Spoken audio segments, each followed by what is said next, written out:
Aqui nós vamos ver aqui as últimas duas remanescentes.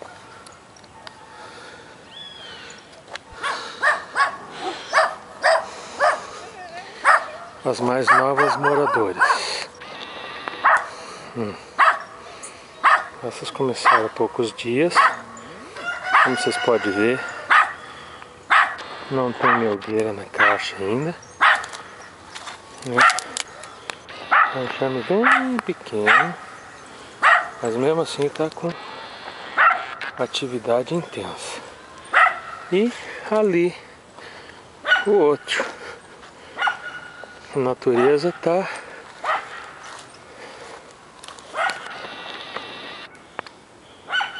aqui, está um pouquinho mais devagar,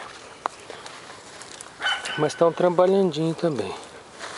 Se você observar na perninha das abelhas ali que entra ali, ó, tem o pólen que elas vão usar como comida agora no início, e assim que começar a florada elas vão começar a produzir mel.